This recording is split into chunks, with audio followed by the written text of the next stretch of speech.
can change if you want to change. Are we on? Remember to vote, everyone. We really need you. So the next company is SEGASEC.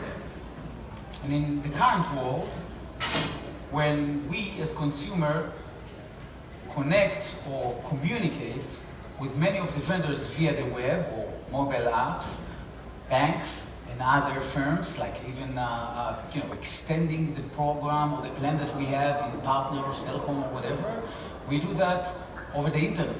Do we really know that the other side of that website is who it's supposed to be, right? It might be somebody else. SEGASEC solves that issue by trying to understand who is that and actually protecting the brand, and by that protecting also the consumer by ensuring that the consumer will not be hijacked. The mentors, Natalie Refuan, Yair Weitzman from Viola, Kochav Endler from ENY, Gilad Shukman is a CEO.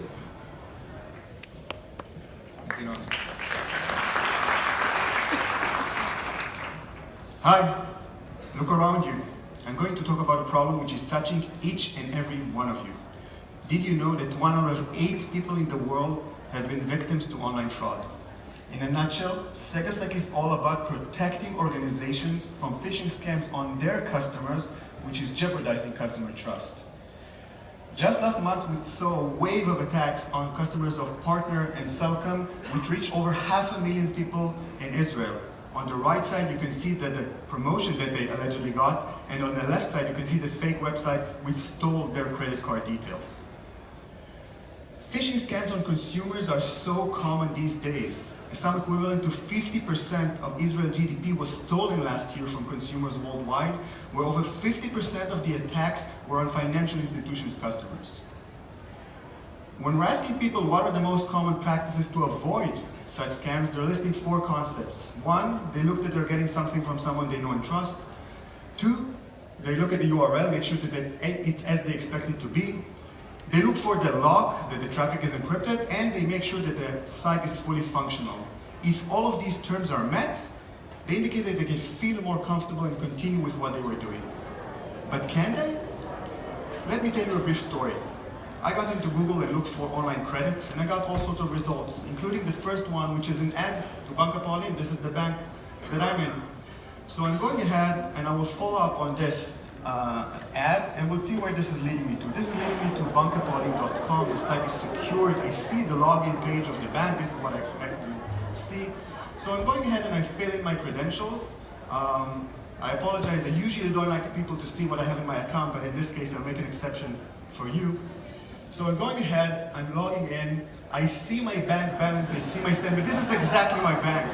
And as you can see, we recently did a nice exit, so I can invest in some of the companies here. But unfortunately, this is an illustration of a perfect scam. This is a real, live, dynamic replication of Bank Hapoalim. And all of the 4 concepts I mentioned earlier are there. I see the URL, the log, everything as I expect to see, but still I was a victim. This is an illustration of the scam. On the right side, you can see the original website fully guarded. No one can get in, but on the left side, the scam website, which is a scammer leading people to it in all sorts of ways. No one is guarding it. If you want to learn more on how this happens, contact me after the show. SEGASEC is all about preventing these cases and maintaining customer trust. We are a one-stop shop solution. We require 0 onboarding, meaning after a meeting you can start working with us immediately, and we require no integration. So it's not a big project to start working with us. The solution has a lot of technology in its backend, a lot of patents which are backing this technology, starting with early 24/7 intelligence scanning for such scams, then advanced alerting. But we don't just let you know that there's a problem, we also take care of it for you. So we're going ahead, we're taking down, we're blocking these attacks, and we also deceive the attackers to make sure that they can't use any data that they've collected. A bit about the company.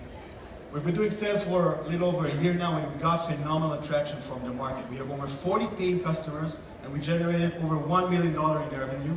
We have 15 employees in 2 locations, 2,000 technical partners to help us with this fight, and 95% of the solution is automated. And We've did all of that being bootstrapped just until recently. We just closed our initial funding from a corporate VC in Europe and we'll announce it soon. Myself and my partner are coming with an extensive background of enterprise software security from both enterprises, startups, and also from our military service. If you want to learn more on how to stay safe, let's talk after the show. Thank you.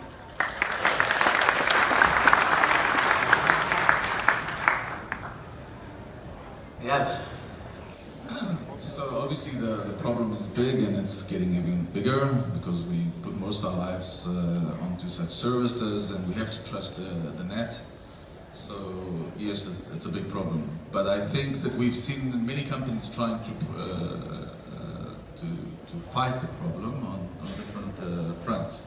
So for example, Toyota, which I invested in '99, Naftali Bennett was the CEO, also fought with phishing, and quite effectively they were actually attacking the attackers on different fronts and so forth. First of all, how do you do it? Because you showed an example which doesn't have, it doesn't have the exact URL, so people should be able to understand that they're not entering. This had the exact same URL. It was Bank Hapoalim site. .com. .com, yeah, but site is not part of Bank Hapoalim, so I thought it was. It looks. I can talk with you. Yeah, it looks exactly the same. Yeah, it's also URL. But how do you protect me from going into odd sites and getting service which is not the true service? So, a couple of questions here.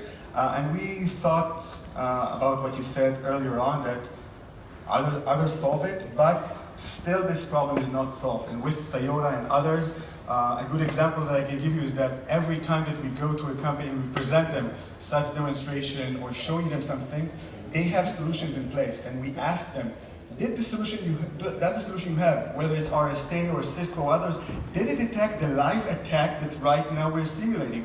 And the answer in 99% of the cases is no. The 1% that say yes, we ask them, okay, show us, and then they're digging into the log files and they can't. And the second part is that we're taking a slightly different approach. We are trying to be proactive, we're external, we don't care too much about things trying to get into the organizations like CO fraud and business email compromise. We're trying to stay right at the tail of the attackers to find the infrastructures that they're building and to detect it before the end users are compromised. Our customers are the enterprises, not you and everyone else in the room. We're protecting you, but you will not pay us. So we don't want this link to get to you. You're basically an external monitoring system. What you do is that you search for phishing scams. Theoretically, you could do it for people that are also not your customers, because the customers does nothing, right? The customers just pays you to get the results. So most of our solution is that. There are some advanced ones which require integration, and it's a great point because what we're doing on a nightly basis is we scan the top 1 million websites in the world, and we see who is trying to create infrastructures to impersonate them. And for us, this is more than a lead, this is an opportunity already, because we see an attack upcoming, we contact an organization, we tell them, listen, we found that, did you know about it? No? We have something to talk about. Do you need help? Yes? Okay, let's do business. Your value proposition would include attacking the attacker, as Eyal mentioned before, or is it just about identifying it? So it's identifying, it's taking it down, it's blocking it, and it's also deceiving. Let's assume that an attacker is trying to collect 1,000 records and he managed to do it.